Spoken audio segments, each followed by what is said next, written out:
The human brain remains one of the most enigmatic marvels of nature, shrouded in its mysteries like the swirling mists of a cryptic dream. Despite centuries of study and advancement, it continues to elude complete understanding. Like a silent conductor orchestrating the symphony of our existence, the brain commands our every thought, emotion, and action, yet its inner workings remain elusive. Among the many enigmas that captivate the curious minds of researchers and philosophers alike is the phenomenon of sleep and dreaming. For decades, scientists have delved into the depths of slumber, seeking to unravel its purpose and significance. Yet, even now, the function of sleep and the intricacies of the dream realm remain tantalizingly out of reach, like elusive phantoms dancing at the edge of consciousness. In the vast expanse of the nocturnal landscape, the REM stage of sleep emerges as a beacon of intrigue. It is during this phase that dreams unfold with vivid clarity, painting surreal tapestries upon the canvas of the mind. Yet, despite the abundance of dreams that grace our sleep, the question lingers: what purpose do they serve? Some speculate that dreams serve as custodians of the subconscious, guiding the brain through the labyrinth of memories and experiences accumulated during waking hours. Like intrepid explorers navigating uncharted territories, dreams sift through the detritus of consciousness, seeking patterns, insights, and revelations hidden beneath the surface. Yet, the quest for understanding plunges deeper still, probing the very essence of dreams and their role in the grand tapestry of existence. Could they be mere echoes of neuronal activity, the byproduct of a brain at rest? Or do they hold deeper significance, weaving threads of meaning and purpose into the fabric of our lives? As we ponder these questions, one thing remains clear: the human brain, with all its complexities and intricacies, continues to inspire awe and wonder. Like a riddle waiting to be solved, it beckons us to delve deeper, to unravel its mysteries one dream at a time. And though the answers may elude us for now, the journey of discovery promises to be as fascinating as the dreams themselves. The human brain is like a puzzle we're still figuring out. One big mystery is why we sleep and dream. Even though scientists have been studying it for a long time, we still don't have all the answers. When we sleep, we go through different stages, and one of them is called REM, where most of our dreams happen. But why do we dream? Well, some experts think it's like our brain's way of organizing all the stuff we experience when we're awake, like sorting through a messy room to find what's important. But there are still a lot of questions. Are dreams just random thoughts, or do they mean something? We're not sure yet. It's like trying to solve a mystery where the clues keep changing. Even though we don't have all the answers, exploring the world of dreams is like going on a fascinating adventure. And who knows, maybe one day we'll unlock the secrets hidden in the depths of our slumber. Your brain is met with hundreds of thousands, if not millions of inputs each day. Some are minor sensory details like the color of a passing car, while others are far more complex, like the big presentation you're putting together for your job. During sleep, the brain works to plow through all of this information to decide what to hang onto and what to forget. Some researchers feel like dreams play a role in this process. It's not just a stab in the dark though.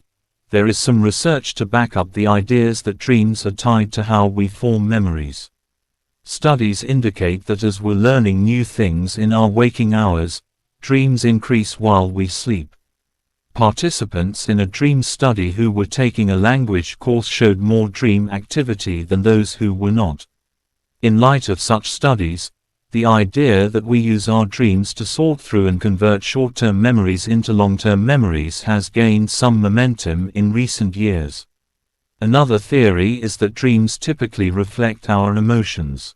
During the day, our brains are working hard to make connections to achieve certain functions. When posed with a tough math problem, your brain is incredibly focused on that one thing. And the brain doesn't only serve mental functions. If you're building a bench, your brain is focused on making the right connections to allow your hands to work in concert with a saw and some wood to make an exact cut. The same goes for simple tasks like hitting a nail with a hammer. Have you ever lost focus and smashed your finger because your mind was elsewhere? Some have proposed that at night everything slows down. We aren't required to focus on anything during sleep, so our brains make very loose connections. It's during sleep that the emotions of the day battle it out in our dream cycle. If something is weighing heavily on your mind during the day, chances are you might dream about it either specifically, or through obvious imagery. For instance, if you're worried about losing your job to company downsizing, you may dream you're a shrunken person living in a world of giants, or you're wandering aimlessly through a great desert abyss. There's also a theory, definitely the least intriguing of the bunch, that dreams don't really serve any function at all, that they're just a pointless byproduct of the brain firing while we slumber. We know that the rear portion of our brain gets pretty active during REM sleep, when most dreaming occurs. Some think that it's just the brain winding down for the night and that dreams are random and meaningless firings of the brain that we don't have when we're awake. The truth is, as long as the brain remains such a mystery, we probably won't be able to pinpoint with absolute certainty exactly why we dream. I like exploring meanings in my dreams, discovering the jungles that lie in my subconscious, and it seems to me, like the rainforest, there is a lot of valuable medicine in there. I'm in an active dream phase right now, which is exciting. I've been getting lessons, I think. 3 nights ago, I had a dream in which I was meeting this group of guide or teachers I was to work with. It seems there was a sort of structure of lesson plans laid out to me, with a 3-part sort of pyramid-type diagram. It's fuzzy now, but when I woke up I knew exactly what these parts were, but don't remember clearly now. But I felt this overwhelming sense of being loved, protected and supported which I have never felt before. It was a new feeling experience, and has stayed with me ever since. The next night, there was this sort of lesson which seems it was geared towards teaching me how to let go of concerns and wants instead of turning them around in my head. I was shown a spider, yet this was a friendly and cute spider, and I was told it is my ally.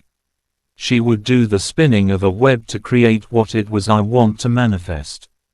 That way I could just trust she was at work on it and put aside worry and thought about how I was going to achieve or get things. Like that whole manifestation idea, in which you have to let go of the goal and not think about it. They said I could name her what I want, and really picture her in detail in my head, and let her do her work. I swear this is a great tool.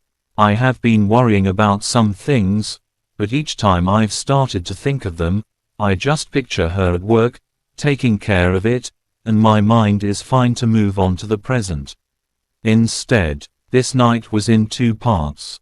I woke up in the middle, went back to sleep, and had a second dream. The first was in this work situation, and something went wrong. In the way I do, I did some self-mockery about how I had responded to it as being dumb. This made everyone look at me a certain way. Then the same thing happened again, and though it was not my fault, I had very little, if anything to do with it, but the people who really had let the ball drop immediately and violently blamed me. They were going to report me as having been at fault. The interesting part of this dream was my feelings: first complete dread, then a mental preparation to accept it, to be able to let this humiliating firing happen without resistance and with as little pain as possible. That is where I started to wake up, but the dream didn't end. I saw, this is my learned default response.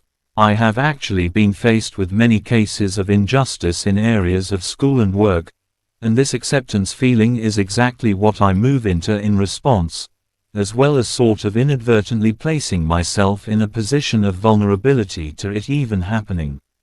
Something was guiding me towards a different response, telling me to stop, pause, look at the whole situation and facts, and then I experience answering to the colleagues and superior, pointing out in a firm and simple way, how it was not my responsibility nor fault, and how it clearly was that of my accusers. In a way nobody could argue. Here again, like the first night, a new feeling experience.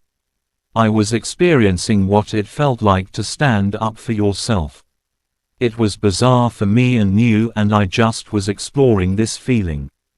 This dream showed me some of my behavioral patterns that are not healthy or beneficial to me, and also providing some alternatives. The second dream, I was at some sort of big party. There were many people I knew, many I didn't. A man I didn't know came up and hugged me from behind. He just stayed there, holding me. On my part, one didn't stop him, because it just felt so good. It felt safe, calm, warm. Here I was exploring that feeling, and we just stayed embraced like that. I was aware others must have been questioning this, and even I was wondering why I would stay in an embrace with a stranger, but my curiosity at this new feeling was big and I wanted to just see where it went. A whole long dream followed, in which we were running different places, trying to get to different areas of this party, sometimes from mysterious threats, getting lost together. He was adventurous and curious like me, but also reliable. I could tell I could count on him, there was no doubt. He was confident and felt equal to me. I was getting to know him through these adventures. I've never been in a relationship with someone that had these particular qualities, so again a new feeling experience. There was a lot to that dream, but this is too long already. But what I am thinking about now is how each of these dreams introduced me to new experiences in feeling. What does it feel like to successfully defend yourself in face of injustice? I have never done that, had no idea what it felt like, and therefore never imagined doing it. What does it feel like to have a support system you know is there for you? What does it feel like to be with a partner who doesn't trigger all your insecurities and fears, because they're unreliable, immature, fearful, or simply completely lacking impulse control? These scenarios all seem to be created by my subconscious mind to provide me with a new experience in feeling. Like if I can imagine and feel that, I might be able to open up the potential in my waking physical life to different types of experiences than I have been limited to until now. I don't even want to enter a debate on whether the guides are real entities of some sort, or figments of my imagination, whether manifestation is real, or whether there is a real man out there that is perfect for me. It doesn't matter. The process is interesting, and, I can already tell, beneficial and healing for me. I had to come back to this. That dream I had, in which something went wrong at work, and I was blamed. It happened. Someone made a mistake, and, while I am on vacation, I got a scathing accusation from an employee in an email, of having made a huge, implying even purposeful, mistake. She put all the superiors in CC. It was long and hostile. I had just woken up, and didn't have time to think. As usual, I was totally open to the possibility that it was my fault. God knows I can make errors just like anyone else. As I was starting to respond with apologies, something told me to look at a document, the planning schedule. In fact, there was an obvious detail there which negated everything she said. Without thinking, I just pointed it out, screenshot it, and said nothing more. Sent it all back to everyone who was in copy. It took me a minute to realize that what I had just done was show the absolute proof, that everyone could access and see, that it was in fact her, the angry accuser, who made the mistake. Not only that, I didn't mention it, but everyone would understand the implications immediately. But her mistake also meant that someone else was paid for hours I did. I actually cannot believe she didn't make such extreme accusations without checking her facts first. This was another case of me being the target of injustice, but the first time I spoke up in my defense, calmly and rationally, and was justified. Exactly like my dream. I keep thinking again about how those that speak of manifestations say you have to feel what it is like before it manifests. That dream allowed me to feel what it is like, and then it happened. Ancient civilizations saw dreams as portals for receiving wisdom from the gods. In Western psychology, Sigmund Freud famously theorized that dreams were the royal road to the unconscious. Modern theories suggest it's not as complicated as that. Are we getting closer to understanding dreams? I want to keep my dreams, even bad ones, because without them, I might have nothing all night long. Joseph Heller. Why do we dream? There are many theories of dreaming. Some overlap with others and some are just plain bizarre. Dream research has given us these core theories. We may dream because of random impulses. In 1977, Hobson and Macaulay put forward some dream research that would seriously challenge Freud's dream understanding. They said that dreaming is the result of random impulses coming from the brain stem. Using an EEG machine, the researchers were able to track the regular REM states of people during sleep. They used this data to form a predictable mathematical model and conclude that dreaming is a freak physiological, bodily occurrence, rather than a psychological function.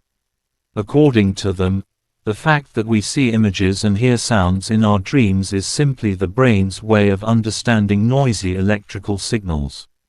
They said that dreams are random and meaningless. However, many scientists point out that dreams often do make sense. In fact, they can follow very intricate plots, however illogical. This suggests that our higher brain is playing a role. Hobson's more recent theory, above, attempts to reconcile this by having a neurochemistry and an emotional basis for dreaming. We may dream to organize the brain. We may dream to declutter our brains. Every day we are bombarded with new information, both consciously, e.g. learning, and unconsciously, e.g. advertising. This modern dream theory suggests dreaming is a way to file away key information and discard meaningless data. It helps keep our brains organized and optimizes our learning. This theory hasn't been proven by dream research. If it were 100% correct, our entire day would be replayed to us during our REM sleep. Critics of this theory also point out that our brains are not the same as computers, and to draw a comparison to filing, processing and storage space is likely to be inaccurate. They also point out that although some of our dreams relate back to the waking day, Freud called this day residue, the majority of our dreams are not about real-world events. We may dream to help solve problems. A number of researchers think that dreams are for mental and emotional problem solving. One scientist in particular, named Fiss, claimed that our dreams help us to register very subtle hints that go unnoticed during the day. This explains why sleeping on it can provide a solution to a problem.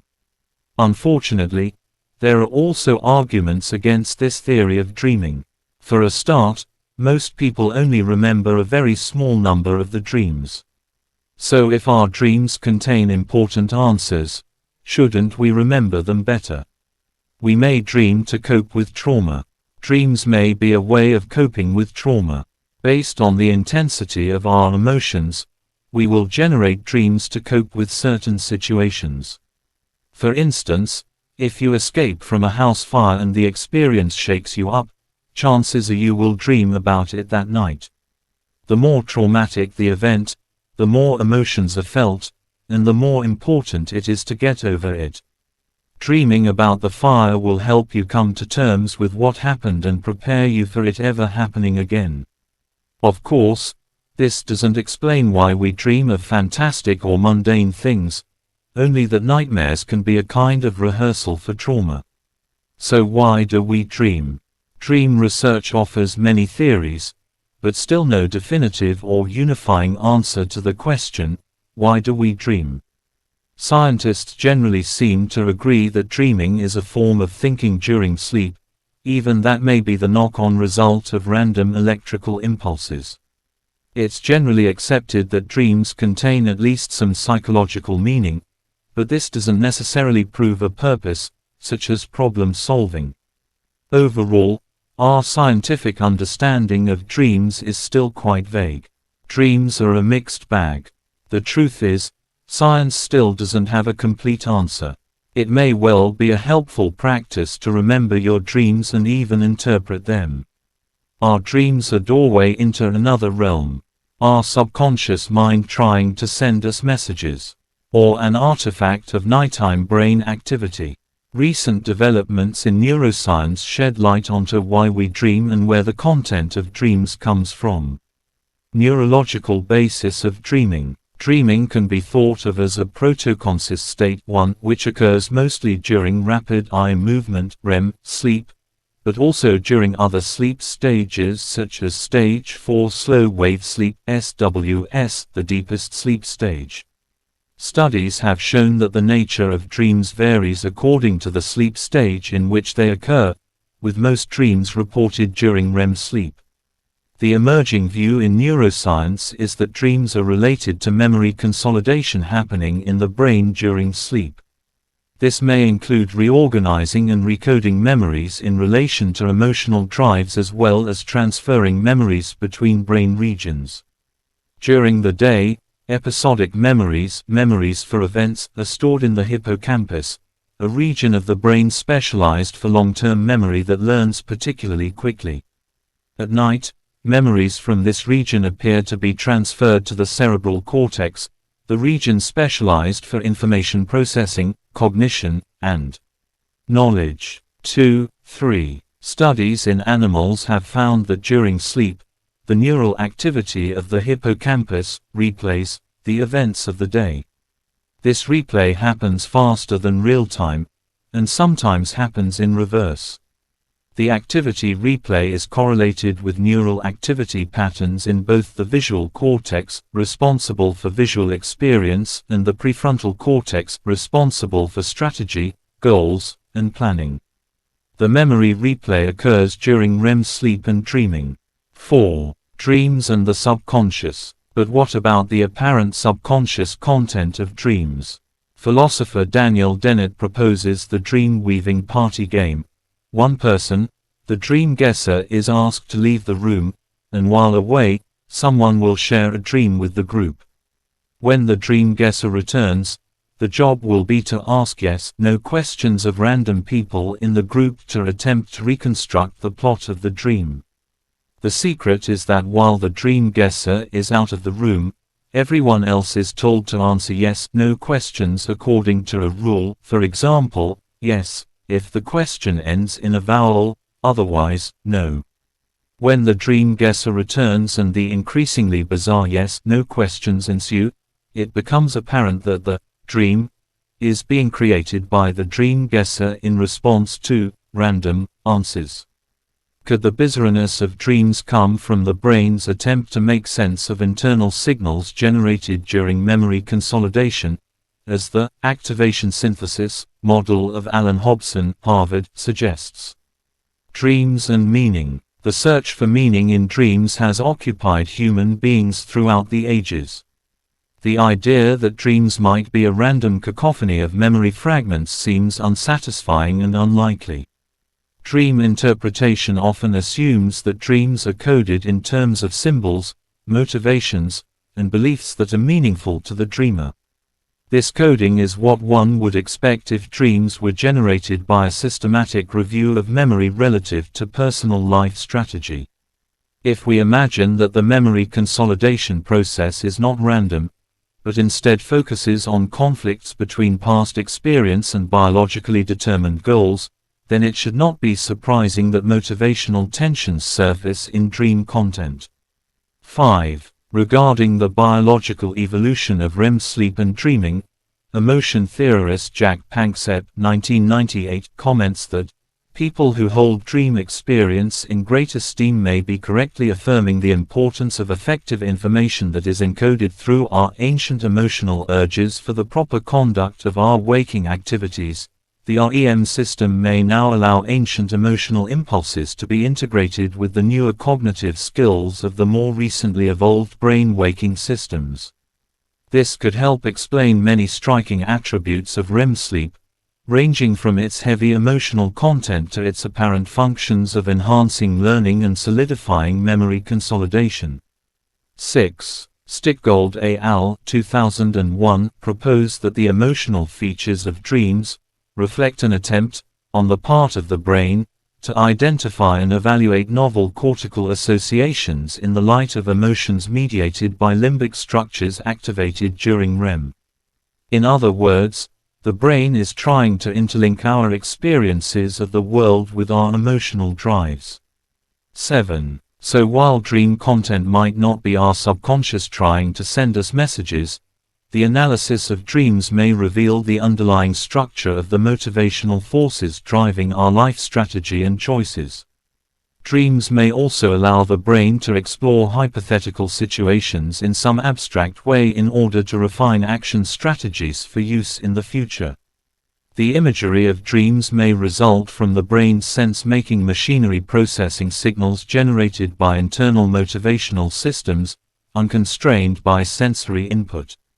In other words, dream imagery could be one part of the brain trying to make sense of the internal test patterns generated by another part of the brain. The brain is a very unique creation, similar to computers, but much more sophisticated and complex. Take your phone, computer for example. You store various data, use various applications, and by the end of the day it fills up the phone memory, some in its hard drive and some in the RAM. Suppose now, you switch off your computer. It asks, do you wish to save your unsaved work? Yes, no, cancel. Quote, so it's just binary. You need yo give a 1, or 0 or the command corresponding to one of the options. This is how a computer basically functions. But let's take the brain for example. It is the most complex computer man can ever dream about. All through the day we see various things, hear various sounds, do various activities, read information, be it necessary or unnecessary. We have emotions associated with each and every activity we do. When we talk with family members, we have a stronger emotional value to that activity. When we study for exams, we hate doing that, so almost nil emotional value to that. Similarly, each activity we do, it gets associated with emotional value which ranges from strong to almost none. So what happens when we sleep? We can't shut ourselves down, all our senses gradually become relaxed and they stop working. This is when there is no input from our sensory organs to the brain. Now begins the pre-processing by our brain. Various things which are stored in our brain are categorized based on the emotion associated with them and are either erased from the memory or stored in them. Stronger emotions will be stored in the subconscious memory. So when this happens, the brain sorting out its cards, it plays a virtual movie.